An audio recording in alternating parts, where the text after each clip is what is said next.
तो चलिए कंटिन्यू करते हैं आज का वीडियो उत्तराखंड के एक बहुत ही सुंदर, बहुत ही प्यारे स्थान से, जिसका नाम है त्रिजुगी नारायण मंदिर। और हमारी शादी यहीं पे हुई है। त्रिजुगी नारायण मंदिर उत्तराखंड के रुद्रप्रयाग जिले के एक हिमालयी क्षेत्र में बसा हुआ बहुत ही सुंदर गांव है। यहाँ पे पिछले 3-4 सालों से काफ़ी जोड़े आते हैं जिनकी शादियाँ होती हैं। ये एक विवाह स्थल के रूप में भी माना जाता है।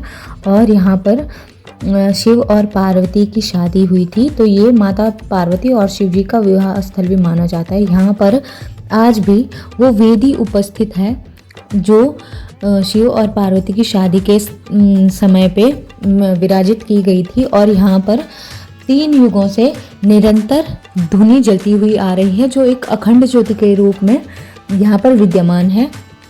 तो हमारी शादी भी यहीं पे संपन्न हुई है। और यहाँ पर इसलिए क्योंकि हमारे फैमिलीज़ ने सबसे पहले डिसाइड किया था कि हरिद्वार में शादी होगी, लेकिन फिर मेरी मम्मी ने मना कर दिया। मेरी मम्मी ने बोला कि त्रिजुगी नारायण मंदिर में करते हैं, क्योंकि वो हमें नज़दीक भी पड़ता है और हमारी मान्यता भी है यहाँ पे, और हमारा विश्वास भी है, हमारी आस्था भी है। इस वजह से हमारी शादी त्रिजुगी नारायण मंदिर में भी इस कारण से हुई थी। और यहाँ पर अभी जो रस्म हो रही है वो है दूल्हे राजा को, जो दुल्हन के माता पिता होते हैं या जो दुल्हन के पिताजी होते हैं, उनके द्वारा स्वागत किया जाता है। और ये यहाँ पर दही चीनी खिलाई जा रही है और स्वागत किया जा रहा है। यहाँ पर दुल्हन के जो पिता होते हैं वो वर नारायण का स्वागत करते हैं। और मेरे पापा नहीं हैं, तो इसलिए मेरे भाई ने ही मेरी शादी की है और मेरा कन्यादान किया है मेरे भाई के द्वारा। और ये जो अभी देख रहा है मेरा भाई, अपने जीजा के सिर, कान, आँखें, नाक, मूंछ सारी चीज़ें देख रहा है कि दूल्हा कितना सुंदर है। और ये हमारे पहाड़ों में बहुत सालों से चली हुई एक रिवाज है जो संपन्न किया जाता है। और हम अभी यहाँ पर बैठे हुए हैं जहाँ पर माता पार्वती और शिव जी की विवाह की वेदी उपस्थित है। और यहाँ पर ही हमारी शादी की सारी रस्में संपन्न हुई हैं। अभी यहाँ पर पूजन चल रहा है। और ना उस टाइम पे मेरी तबीयत बहुत ज़्यादा ख़राब थी, तो मुझे खांसी हो रही थी कंटिन्यू, मेरे बहुत ज़्यादा, मतलब मुझे कफ बना हुआ था, तो बहुत ज़्यादा, एक तो ठंडा अलग से था, ऊपर से मतलब ऐसे वो होता है ना जब मंगल स्नान वगैरह होता है, तो उसके बाद मुझे हल्दी लगाने के बाद ठंड ज़्यादा हो गई थी, तो उस वजह से मेरे को बहुत ज़्यादा खांसी हो रही थी। और अभी यहाँ पर पंडित जी वर पक्ष के द्वारा पूजा करवा रहे हैं, क्योंकि हमारी फैमिली के तरफ से पूजा पहले हो गई थी। जब बारात आ रही थी उसी टाइम पे हम लोग अंदर पूजा में बैठे हुए थे, तो हमारी पूजा उस टाइम पे हो गई थी। इसके बाद अब यहाँ पे पंडित जी वर पक्ष की पूजा करवा रहे हैं। और ये बैठे हमारे सारे मेहमान।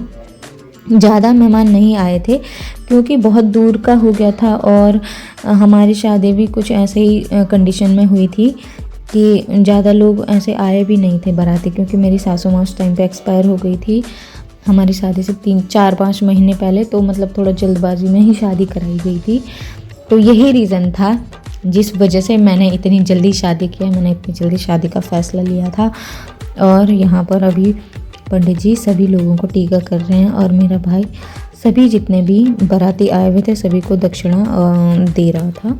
और यहाँ पर पंडित जी हमें शादी के सारे जो मंत्र होते हैं या जो शादी के सारे रिवाज होते हैं वो सब करवा रहे थे हमसे।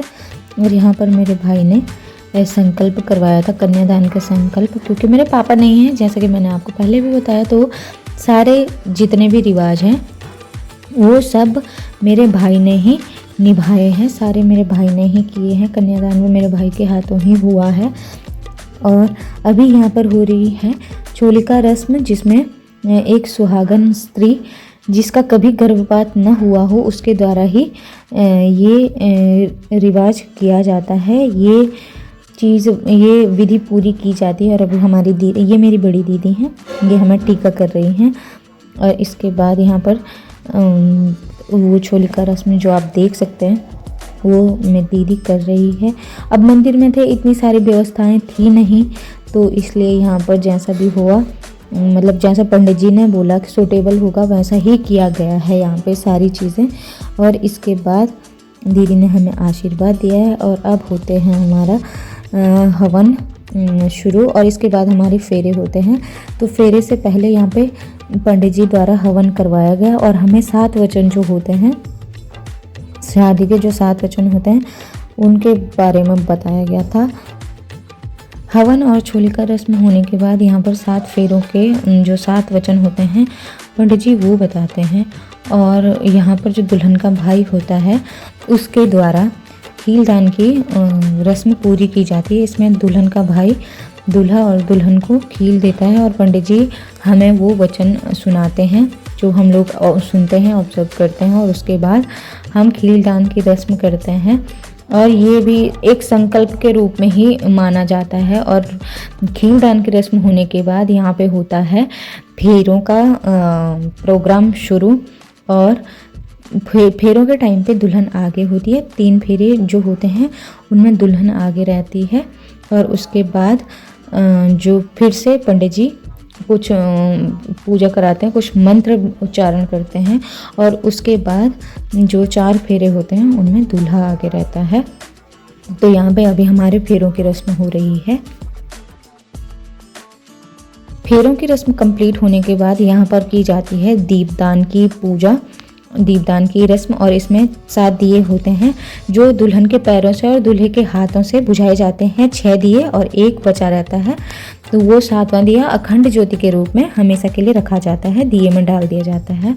और इसके बाद मेरे पतिदेव ने मेरी मांग भरी है, जो शादी का मेन रिचुअल होता है। और यहाँ पर ये सिंदूरदान वाली रस्म आ जाती है। और फेरे हो गए, दीपदान, सब चीज़ होने के बाद सिंदूरदान का प्रोग्राम होता है। उसके बाद पहनाया जाता है मंगलसूत्र। और मेरे ससुराल के लोग इतने, मतलब सीरियसली उन लोगों को इतना भी पता नहीं था।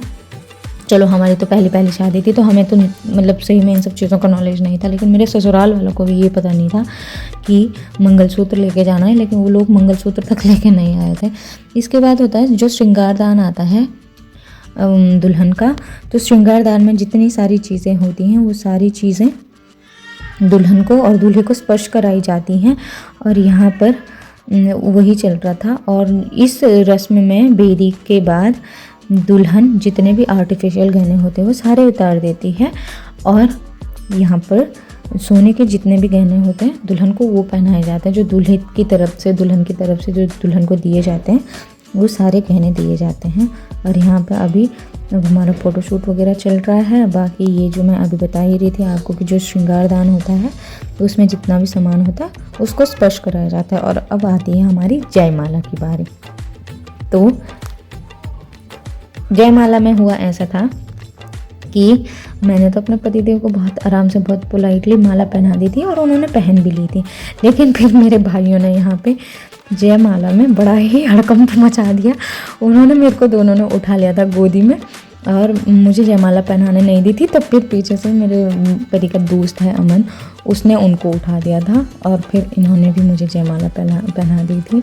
उस टाइम में सब लोग बहुत खुश हो गए थे, ऐसे कि मतलब दुल्हन दूल्हे को माला पहनाने नहीं दे रही है। इसके बाद हमारा फ़ोटोशूट हुआ काफ़ी अच्छे से। और ना बहुत टाइम तक मतलब ऐसे हो रहा था यार कि मतलब मैं घबराई हुई तो थी, लेकिन मैं खुश इस चीज़ से थी कि चलो मतलब मेरी शादी हो रही है और मुझे इतना हैंडसम पति मिला है। और मतलब मेरे जितने भी जीजा और हैं वो सुंदर नहीं है दिखने में, तो मेरा पति सबसे ज़्यादा सुंदर है। तो सब लोग मतलब मुझे इस चीज़ को लेकर चिढ़ा रहे थे कि भाई वाह तेरा हस्बैंड कितना सुंदर है। मैंने कहा हाँ बस मेरा ही हस्बैंड है, नज़र मत लगाओ सब। इसके बाद यहाँ पे चल रहा है फ़ोटोशूट। ये है मेरे पति के दोस्त अमन और अनूप, और ये मेरी फैमिली, मेरी दीदी हैं, सब जितने हमारे साथ हैं सारी की सारी मेरी दीदी हैं। और इसके बाद आती है मेरी मम्मी और मेरा भाई। और इसके बाद हम लोग गए थे मंदिर के अंदर, जो पूजा होती है। यहाँ पे गणेश भगवान जी हैं, त्रियुगी नारायण मंदिर के बाहर गणेश भगवान जी स्थापित हैं। तो पहले यहाँ पे पूजा कराई गई, उसके बाद जो अंदर धुनी है आप अभी मेरे सामने देख सकते हैं, जो ये धुनी रखी है और जो ये पुजारी जी बैठे हैं, इन्हीं पर भगवान त्रियुगी नारायण अवतरित होते हैं। तो हम लोग बहुत ही सौभाग्यशाली हैं जो इनके हाथों से हमें आशीर्वाद भी मिला है उस दिन जब हमारी शादी थी। और इन्हीं के हाथों से हमने हवन कुंड में हवन भी डाला, हवन आहुति भी डाली, और इन्हीं के हाथों से हमें विभूति भी लगी है। और इन्होंने ही हमें ये सब चीज़ें बताई हैं कि इसके बाद हमें 3 फेरे लेने हैं दूल्हा दुल्हन को, कि जो तीनों लोगों के फेरों के बराबर माने जाएंगे, कि हमने तीनों लोगों के फेरे लगा दिए हैं एक साथ। और हमारे साथ हमारे जितने बाराती आए थे वो लोग भी फेरे लेने पे लगे हुए थे। मतलब यहाँ पे होता है कि आपको हवन कुंड जो है, जो यहाँ पर त्रिजुगी नारायण भगवान की धुनी है उसके परिक्रमा करनी होती है, उसके फेरे लेने होते हैं। और मैं बहुत खुश थी इस चीज़ को लेके कि मेरी शादी यहाँ पे हुई है। मेरे पापा होते तो खुशी और अलग लेवल की होती और ज़्यादा खुशी होती, पर कोई बात नहीं, नारायण भगवान की इच्छा जैसी रही होगी, सब ऐसा ही होता है।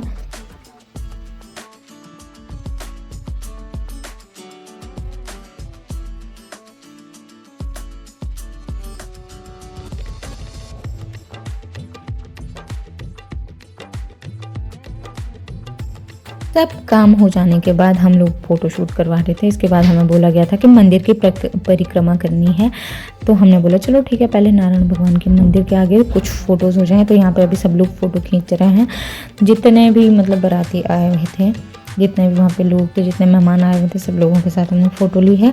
और इसके बाद होता है मेन गौदान। इसमें गाय का दान किया जाता है, उसके बाद मतलब कन्यादान की रस्म भी पूरी हो जाती है। तो यहाँ पर गाय तो उपलब्ध नहीं थी, लेकिन मंदिर में ही एक खूंटा बनाया गया है जिसको गाय माना गया है, तो वहीं पर ये गाय की गायदान वाली रस्म पूरी हुई थी। और उसके बाद हमें ये जो होता है ना शादी का लड्डू, ये खिलाया गया था। मतलब बोलते हैं ना शादी का लड्डू जो खाए पछताए, जो ना खाए वो पछताए, तो वही चीज़ होती है गाइस। तो शादी के बाद जो मैरिड लोग हैं उनको ज़्यादा पता होगा इन सब चीज़ों के बारे में।